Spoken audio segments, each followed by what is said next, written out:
the one issue that I am most passionate about, and that is, if I'm elected to the board, I will fight tooth and nail to make the goal of this district 100% reading proficiency for all students across the board by the end of third grade, across the board. Our reading is, we're getting better, but it's abysmal. Our stated goal is only 85% district-wide, and for the achievement gap kids, it's only 75%. So right from the get-go, this district has said that we're okay with 25% of our black kids not being able to read. That's ridiculous. I don't know who came up with that number. I don't know how we got there, but that is a horrible number. So 100% reading proficiency across the board needs to be the goal of this district. Reading is not a magic bullet. Literacy is not going to cure all the ills, right? But it's sure going to do a lot. It's going to lead to economic opportunity, right? It's going to help stop break the cycle of generational poverty, help stop the school to prison pipeline in our minority communities, because if you can read, you have options in life. And achievement is not a zero-sum game, right? Economic opportunity is not a zero-sum game. If we arm our kids with the tools to get out there and go after life with robust hope, then I think we're gonna make a lot of headway on that. So I know I've had a lot of other stuff to say, but I got kind of off on a tangent, and that's the clock. So reading. So when it comes to addressing equity in the district, I think it's a difficult question. It's a difficult thing to tackle because it's multifaceted, and it's not just affecting us at the school district in the classrooms. It's affecting our parents in the city. It's affecting our students in the city. It's affecting other people out wide in the county. So I mean, this is something that is large, and there's macrocosms to it, and there's microcosms to it, and we're looking at a microcosm at the school level about how do we address equity. One way that I think that when it comes to the achievement gap, how we begin to address that achievement gap is by first addressing the disciplinary gap. And what we need to do there is we need to make sure that every child is in their classroom almost 100% of the time. We do not need to have our children going to ISS or OSS, and we need to be making sure that we are doing the practices that Carla London is working really hard with, restorative practices, and looking at what is the best disciplinary model so that our children and our students are staying in those classrooms as much as possible. Because when we pull a kid out, that means they're not getting their instruction from the teacher that they're used to. They're not around their peers that they are friends with and that they can collaborate with. And we know when there's a positive environment and an environment where you feel welcomed and safe, you learn better and you're able to retain the knowledge more. And so that is what I think is the way that we need to move forward, is first going into the disciplinary gap and addressing that and closing that. Is that going to solve it all? Is that going to make the achievement gap close as well? No, that's not what's going to happen. And I think that's when we start addressing how we're doing reading and how we are working to create an environment and a culture that is inclusive and diverse and accepting of all the varying people that we have in this city and that come to be parents, to be teachers, and to be students. Thank you. I would like for you to repeat the last part of the question. I would be happy to do that. Do you have concerns about inequity within our district? And if so, how will you help to address them? If you aren't aware of specific cases, how will you address issues of equity that are brought to you? Now, I need to tell you that this is my sweet spot, that I believe that we have a problem there. I believe the achievement gap, the disparity, is real between black and white. And when we first, and it ties into the educational and the socioeconomic equity. My premise is that when we make progress towards racial equity, and when we include people and try to dismiss the structural racism and the programming that we will have, then we'll get closer to understanding the issue that you are talking about. But let me give you a few examples, and that is as I've been going out and speaking with the teachers, the principals, and so forth, we do have a problem, but sometimes it is the attendance. It's the attendance of the students that are coming in. And then they say, well, they just don't want to go to school. That is not true. They have issues that they cannot get to school based on their social economic status and so forth. My daughter, she graduated from Rockbridge. And so there are some things there that is fine. At other schools, it may not be as fine. And so what I'm saying is that as a member of the school board, I will work towards providing methods to ease the unconscious biases that I think that we have in the community.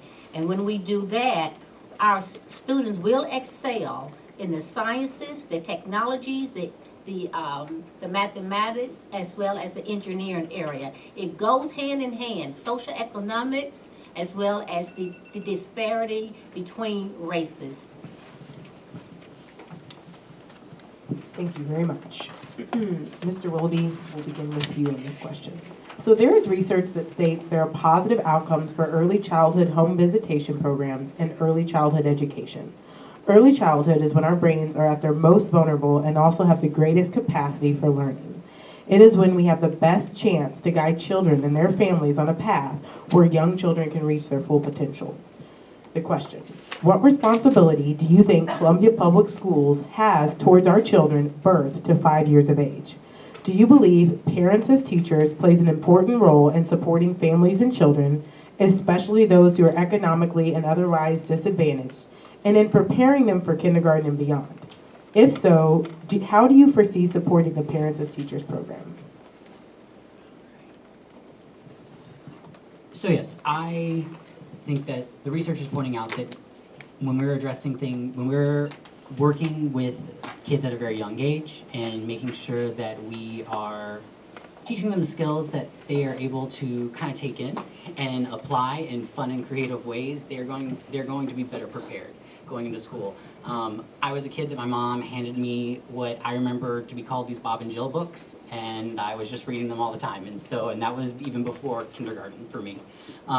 But I do support the Parent to Teachers program, and the latter part of that question was what I Correct. propose. How would you support the program? I think how we do that is we talk to those that are working in the program and are wanting to be a part of the program, and seeing where we can create positive movements and positive growths, and then seeing where we have our resources allocated. If we are able to not move resources away from something that is also important, but if we do have a budgetary surplus the year before, maybe that is a decision we need to make to say, you know what, this is a commitment that we want to make as a district, because we do believe and we do say here that every decision that we make as a school board should be based off of what is the best for our students and our kids, because that should be, at the end of the day, the main goal for us. It's not about what we think is the best. It's not about what is our opinion or our beliefs. It is basically what is going to make sure that our kids are life ready, however that means for them, whether that means college, whether that means a career, or they have another idea of what that looks like, because there is always a different way of being life ready. And so we need to make sure that we're addressing it, we're working with our kids from birth to 5 and then up from K to 12. Because by doing that, we are giving them the trajectory to succeed and take advantage of this world. So. Repeat the question, the last part, please. Yes, ma'am. What responsibility do you think Columbia Public Schools has toward our children birth to 5 years? Do you believe Parents as Teachers plays an important role in supporting families and children? And if you do believe that, how do you foresee supporting the Parents as Teachers program? The parent and teacher program is definitely a plus. Education does not start at kindergarten. It starts at birth. The skill set starts at birth. And so there are many times that kids cannot go to those preschools because they are at a disadvantage. Their parents cannot afford them to go to school. I believe that fundamentally, we have a responsibility to find ways to help with the resources and the skill set before that kid get into pre-start or kindergarten. If you do not start that when they're 1 or 2 or 3 years old, they're already behind. And so saying that, I believe that it is a responsibility of not just the parents and the students, the parents and the teachers or the school board. It is responsibility of human being to try to get the very best for all of our students, regardless of if they can afford it or not. So we need to look at it a little bit more and support that parent program.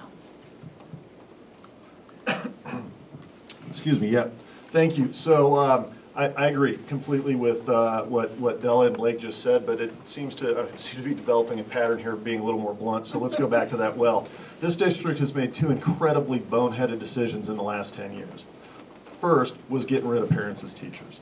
That was a phenomenal program, and the fact that they cut that down to almost nothing is a travesty. It's not only good for the students, it's good for parents. We have 4 kids now. We've gotten pretty good at the parent thing, but when we got our first one, we didn't know what we were doing, and we had a wonderful parent as teacher advocate come into our home, every month or whatever it was, and it was a hugely valuable resource for us. And I bring that program back. I don't care what it takes. The other boneheaded thing they did was cut reading specialists out of our elementary schools. That's a horrific decision. Right? So those are 2 big things that I would fix. The good news is on the early childhood with parents as teachers, Governor Parson, great guy, former senator, he in his State of the State speech actually addressed this and made early childhood education a priority of his. That is a godsend for us, right? Let's engage on that. Let's grab that. Let's go down there. Let's call our senators. Let's call our reps. Let's go down to the Capitol, walk around, and tell them how important it is. Because if we're not getting to these kids at the 0 to 5, like everybody thinks of public school as K to 12, which it is. But if we're not doing anything for these kids before they get to K, I mean, how hard is our job? Like we're 10 steps behind where we need to be, right? So bring that back. Let's get down there. Let's team up with the governor. Let's push this thing. Bring parents as teachers back, and hopefully I'll get a chance to go on again about the reading specialists in the elementary schools later, because that might even be a worse decision. I'm not sure. It's a race to see which one of those was the worst decision. Thank you. Okay, I know you all want to see my hair blowing in the wind, like I had in a shampoo commercial, but we're going to try and see if we can shut these babies off. Oh. Okay, thank you. You did a great job. We were like dicing it with the switch, hoping it wasn't the lights, and it was not, so we did well. All right, Mrs. Streety-Beaufort, starting with you. The role of the exclusive representative for over 1,400 teachers is arduous. It requires extensive resources to do well. Being able to communicate with and for our teachers is vital to the success for our entire district.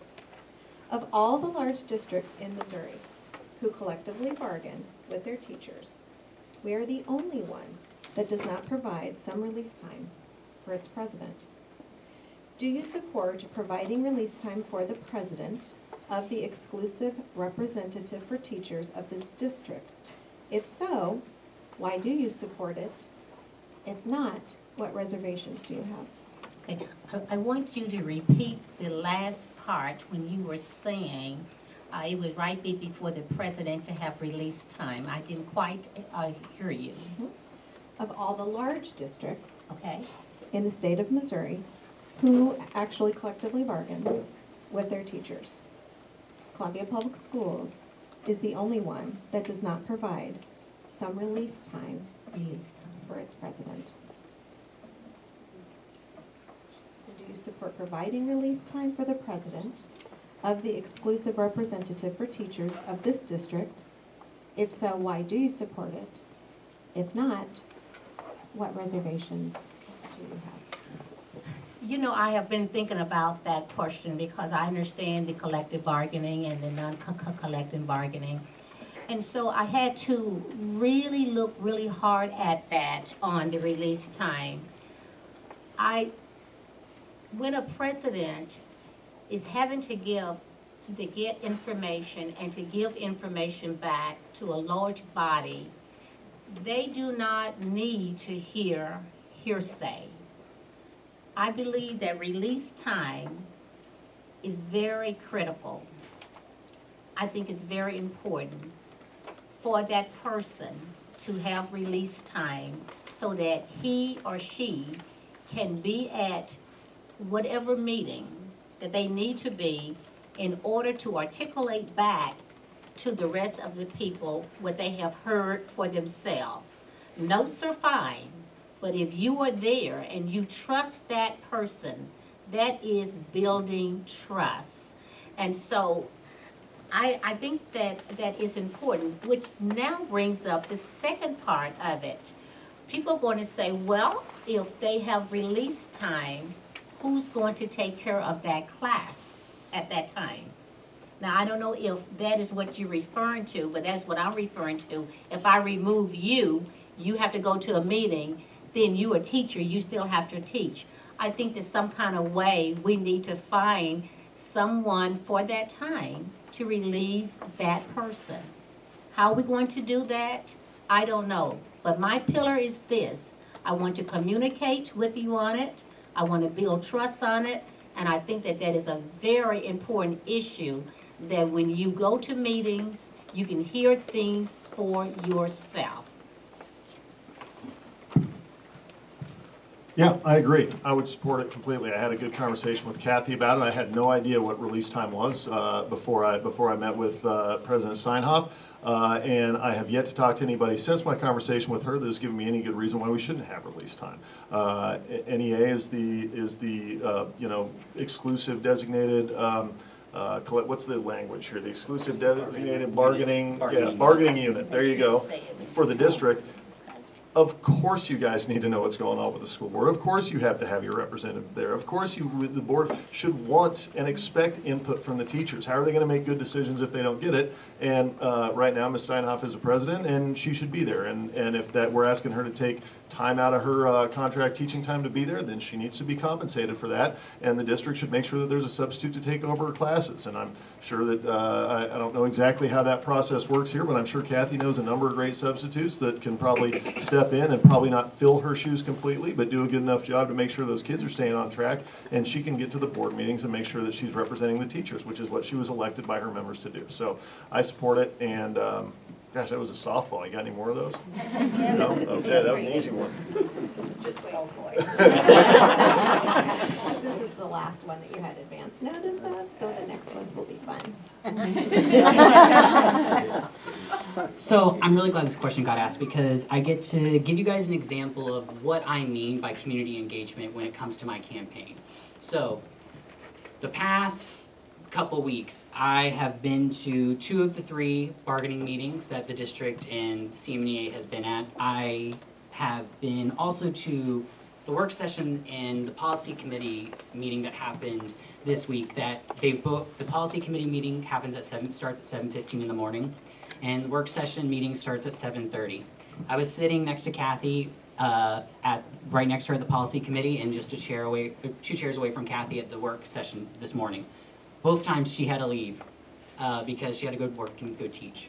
And that's an example where having that leave time to allow her to stay and be able to be, and whoever is sitting in the position of the president, allowing that president of the exclusive bargaining unit to be there at these meetings and to take that information and be able to share it with the union, and also be able to have conversations with the board and the administration about what is being discussed there. And the reason why that is really important is because I also believe that if you were to go to these bargaining meetings, you would see that there's a good offer on the table by the union here about how to cover the expenses of what that looks like. That's my opinion, and I also understand that in that situation, we as board members, as individuals, cannot speak for the board. And so when I say that that's my opinion, that's my opinion. I'm not saying that that is what would happen, because the board collectively has to make the decision, and they also hire a bargaining team to handle those conversations as well. But when it comes to what I have heard and what I've been listening to at those bargaining meetings as an observer, I think it's a necessary thing that it has to be there for the president's position.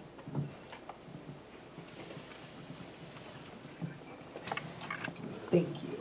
All right, candidates, thank you so much for answering our questions. The next set of questions actually come from our audience members. So as a reminder, you'll have 2 minutes to answer these questions, and I'm going to begin with Mr. Atkins. Recently, redistricting has resulted in Battle High School having 56% of its students qualifying for the federal free or reduced lunch program and has dropped Rockbridge enrollment to 18%. Battle is asking for more financial resources to support its students and teachers. Are you in favor of allocating additional resources to address this inequity? Yeah, I don't know. On its face, that seems like an easy one, but let me confess something. It didn't affect where we were. It didn't affect our districting, or our lines didn't affect where our kids were going. And we knew that wasn't going to affect us, and so I haven't followed it probably as closely as I should. To the extent that here's the thing, nobody seems happy about it. So I don't know where we go from here. If we have significantly increased the enrollees in a school that qualify for free and reduced lunch, then the logical conclusion from that is that yes, they need to make sure that school has enough resources to meet that need. Okay, so conceptually speaking, I would favor that, but I'm not close to this issue. I don't understand how we allocate. I've asked, and I still don't understand how we allocate resources to individual schools within the district. That's not clear to me, so I can't give an intelligent answer on that. Conceptually, ideologically, yeah, that makes a ton of sense to me. If we have schools that have increased need, then we need to devote increased resources to them, and if we redistrict in a way that increases the level of free and reduced lunch at a school, then it follows that we need to make sure we're supporting that school with whatever resources they need. Could you just say the question in just full so I know I hit all the areas? Yeah, so Battle's free and reduced lunch numbers are going to go up to 56%. Rockbridge is going to drop to 18%. Battle's asking for more additional financial resources to support its students and teachers. Are you in favor of allocating additional resources to address this?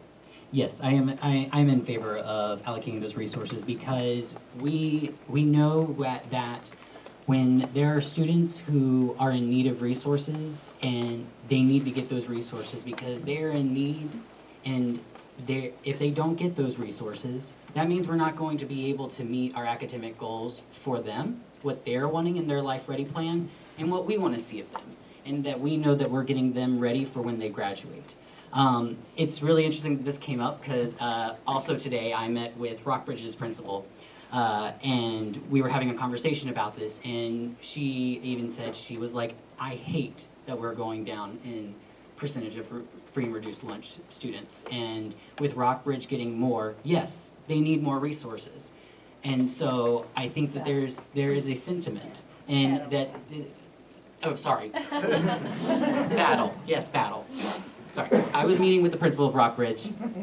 Battle needs more resources, my apologies. But I think there's a sentiment and that's at Rockbridge, so this is a sentiment with all of our teachers. They're seeing that, is that they want to see the resources go to the kids who need the resources. And that's not saying that there are kids who don't need resources.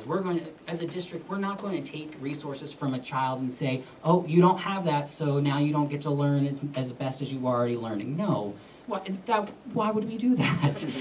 What we're going to do is we'll allocate in very smart ways and move that money over as best as possible. And when there are corrections that have to be made, that is why we look at a budget every year. That is why we do surveys. That is why we do assessments to make sure that the changes that we do make when it comes to budget or policy or curriculum, that they are doing what we want them to do. And if they're not, we need to either go back to what we were doing that was working better, or find a new solution if neither one was working well. So, yes, to getting more resources. Would you like me to repeat the question? No, I'm fine. Okay. I visited Battle last week and spoke with the principal, Dr. Kim. And she shared with me about the additional resources and the fact that the free lunch increase was up to 56%. I also went to Rockbridge, and that free lunches went down to 18%. I talked with Lane principal, and Lane is in a very deep area of poverty, that they have free lunches and so forth. I went to New Haven School, and whereby they need resources for construction work and so forth. And these things are happening all over the different schools. And so before I can say yay, yay for any one school, I believe we have to do an assessment of all of the schools. I do agree that Battle might need some additional resources, very much so. But you have to make the assessment of where you want to get those resources and why do you need it.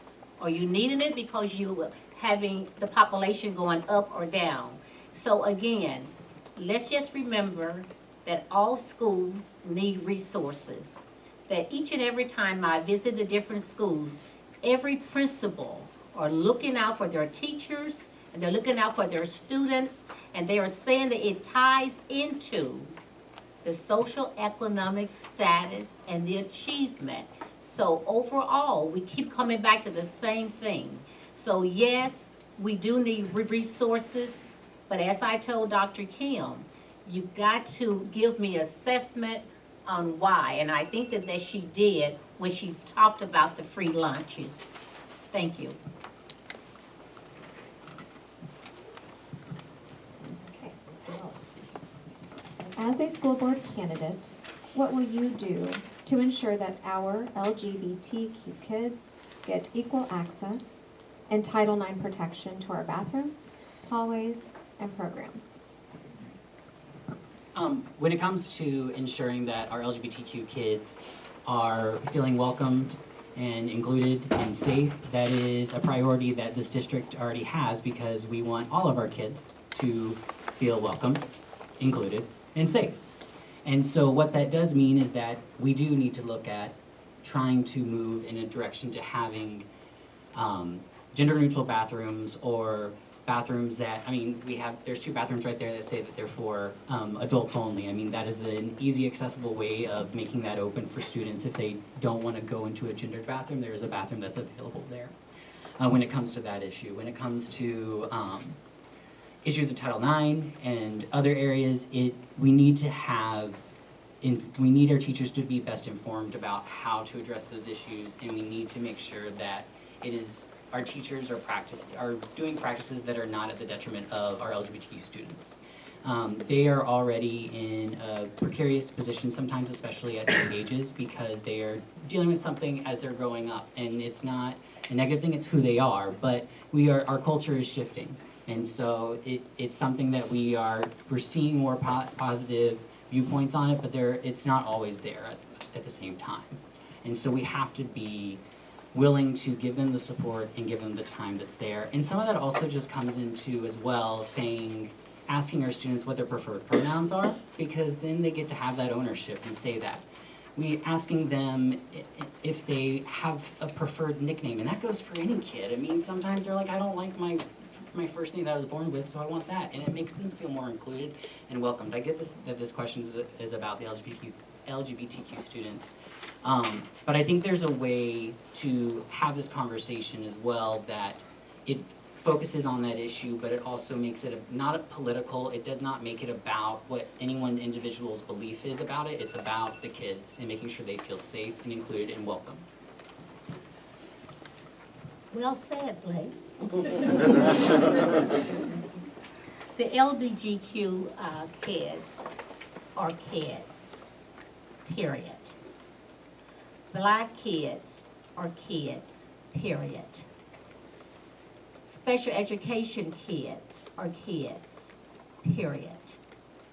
The mental illness kids.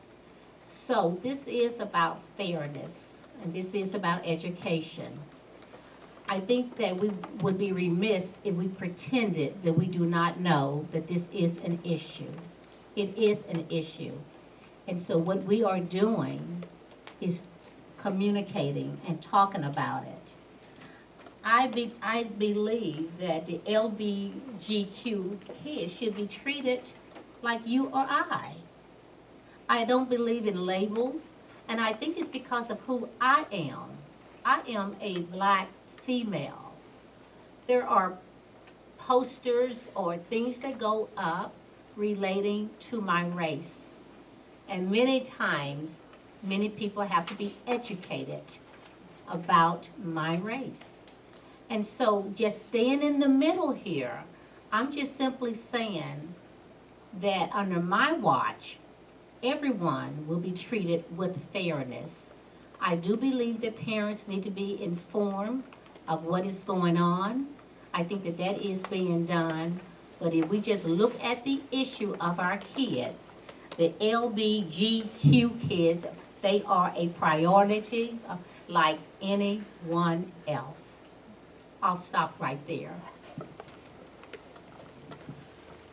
I don't have a ton to add. That was, I think, very well said by both Della and Blake. It is, and I want to circle back to what Blake said because I think he hit the nail on the head. This entire question is not about grown-ups' political differences. This entire question is about kids.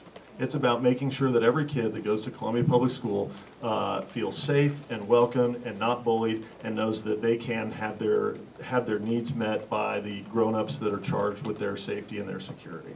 So we have a LGBTQ anti-discrimination policy the district adopted a couple of years ago.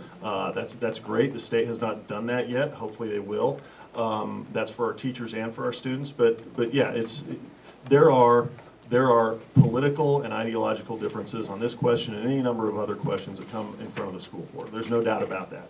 But I think we can get past those if we all remember collectively exactly what Blake said, which this is not about grown-ups, this is not about our political differences, this is about the kids that are going to our school and making sure that they are supported and by the time they leave, they are well educated and, again, to use Blake's term, life ready.